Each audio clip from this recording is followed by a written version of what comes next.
Hi, I'm Brett from papercartridges.com. I'm here at the shop on a brutally hot and humid summer's day in downtown Gettysburg, Pennsylvania. And today I want to quickly answer a great question that someone asked me on my YouTube channel on the recent video I made on the Chassepot rifle. And I mentioned the velocity of the bullets fired from the Chassepot, and a viewer asked a question, well, how did they measure the velocity of bullets back in the Victorian era, so before they have modern chronographs? And I just thought that is a really great question. And maybe you've also wondered, how did they figure out how fast bullets were moving in an era before the light bulb had even been invented? So today, the most common way we measure velocity is a optical chronograph, where there's two lenses and it detects when something moves over them like a bullet. And the two lenses are a known distance apart from each other, and there's a computer in the chronograph that measures the time between the bullet going over the first lens and the second, and then the computer calculates the velocity based on that. But of course, this requires a computer and an optical camera to see the bullet going over these lenses, and it has to accurately measure a super tiny length of time, so something like less than a 3,000th of 1 second for like a modern rifle bullet. But before they even had computers, they're still able in the 1700s actually to measure velocities with some surprising accuracy. And they start doing this in the 1740s. A guy named Benjamin Robbins, who is often called the father of modern ballistics.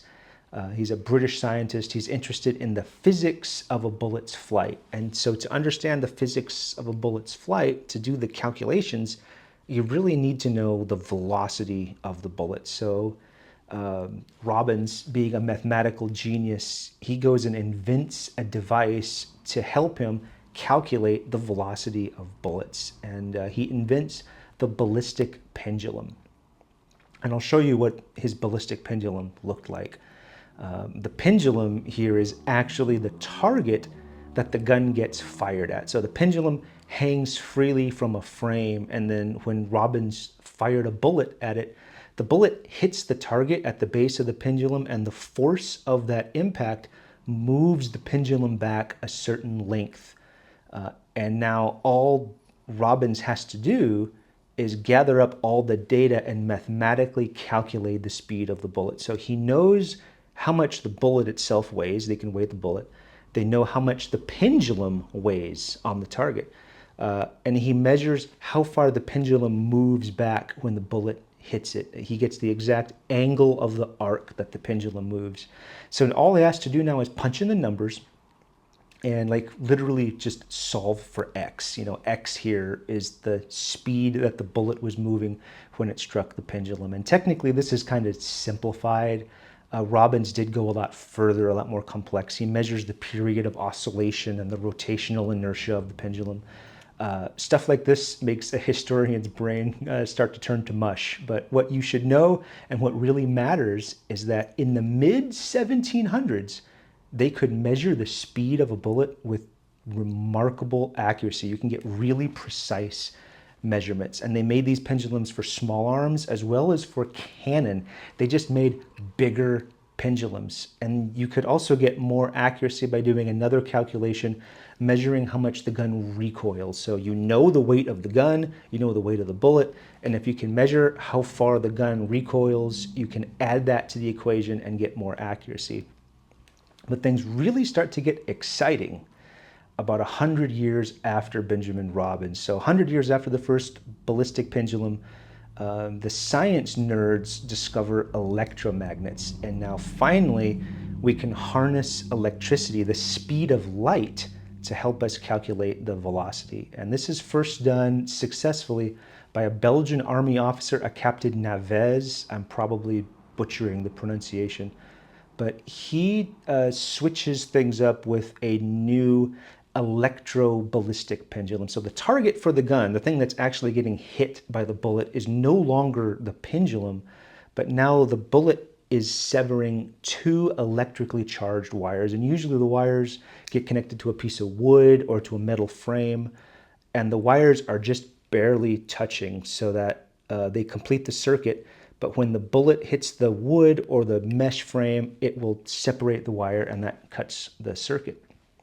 So when the gun fires, the bullet will hit the first wire that's usually about 20 feet in front of the muzzle, and that severs the electrical circuit. And what that does is it disconnects an electromagnet that is holding on a pendulum suspended at 90 degrees. So like imagine here that this watch is the pendulum and it is suspended up at 90 degrees. And when the bullet hits the wire, the circuit gets separated, the magnet holding it here turns off, and the pendulum is free to start swinging down. And it's swinging, it's coming down like this.